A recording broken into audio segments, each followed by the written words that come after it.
Hello Ninjas, രാവിലെ 6 മണിയായപ്പം വീട്ടിൽ നിന്ന് ഇറങ്ങിയതാണ് ഒരു പൊറോട്ട അടിക്കുന്നത് ഷൂട്ട് ചെയ്യാൻ വേണ്ടിയിട്ട്. ഈ പൊറോട്ടയ്ക്ക് ഒരു പ്രത്യേകതയുണ്ട്, അതുകൊണ്ടാണ് വെളുപ്പിന് 6 മണിക്ക് തന്നെ എഴുന്നേറ്റ് പോയത്. ഇപ്പം എന്താ പൊറോട്ടയൊക്കെ മേടിച്ചിട്ട് ഞാൻ തിരിച്ച് വന്നിട്ടുണ്ട് വീട്ടിൽ. അപ്പം ഇന്നത്തെ പൊറോട്ടയുടെ വിശേഷങ്ങൾ നമുക്ക് കാണാം. ഞാനിതിപ്പോൾ ഈ കട ഹോട്ടൽ തുടങ്ങിയിട്ട് ഇപ്പോൾ 30 വർഷത്തോളം ആകുന്നു. ഹോട്ടൽ തുടങ്ങിയിട്ട് എൻ്റെ അച്ഛനും അമ്മയ്ക്കും ഹോട്ടലായിരുന്നു. അത് കണ്ട് നമ്മൾ ചെറുപ്പം മുതലേ പഠിച്ചു വന്നതാ. പിന്നെ കല്യാണം കഴിച്ചു കൊണ്ടുവന്നിടത്തുവിന് അത് കല്യാണക്കടയായിരുന്നു. പിന്നെ അത് കഴിഞ്ഞ് ഞങ്ങൾ ഹോട്ടൽ വീട്ടിലോട്ടാണ്. നമ്മൾ കാറ്ററിംഗ് സർവീസ് ഉണ്ട്, ഹോട്ടലുണ്ട്. കാറ്ററിംഗ് സർവീസിലെ ഓർഡർ അനുസരിച്ച് ആവശ്യപ്പെടുന്ന സാധനങ്ങൾ നമ്മൾ വെച്ചു കൊടുക്കും. എന്താവശ്യപ്പെടുന്ന ബീഫ്, മുട്ട, ചിക്കൻ, ഇതെന്താവശ്യപ്പെടുന്നോ അതെല്ലാം നമ്മൾ വെച്ചു കൊടുക്കും.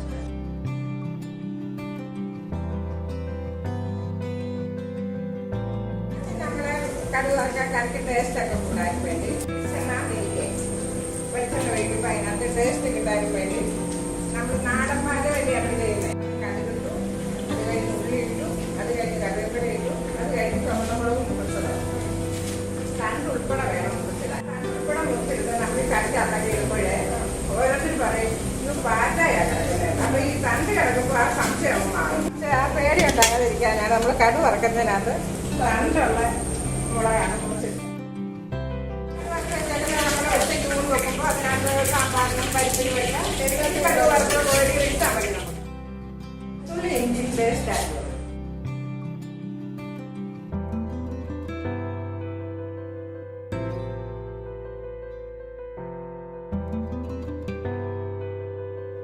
നമ്മൾ പച്ചമുളക് ഇട്ട് വഴുന്നതിന് ശേഷം സവാള പൊടിയായിട്ട്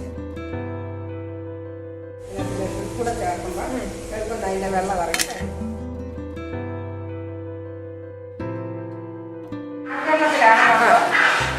ഇപ്പൊ പരിപ്പ് എല്ലാവരും പറയും പിന്നെ ഉള്ളിൽ വയ്ക്കുന്നതിനകത്ത് സോഡാപ്പൊടി ഇടും, അങ്ങനെ ഇടുമെന്നൊക്കെ പറയും. പക്ഷേ അങ്ങനെ ഇടുന്നവരുണ്ട്. ഇതിപ്പോൾ നമ്മൾ ഉപ്പ് ഇട്ടിട്ട് അടച്ചു വെക്കുമ്പോൾ ഉള്ളി വേവും. ഇതിലെന്ത് കഴിയുമ്പോൾ അതിൻ്റെ വെള്ളം വേവുമ്പോൾ നല്ലവണ്ണം ഇതായി വരും, മയപ്പെട്ട് വരും, വയറ്റി വരും.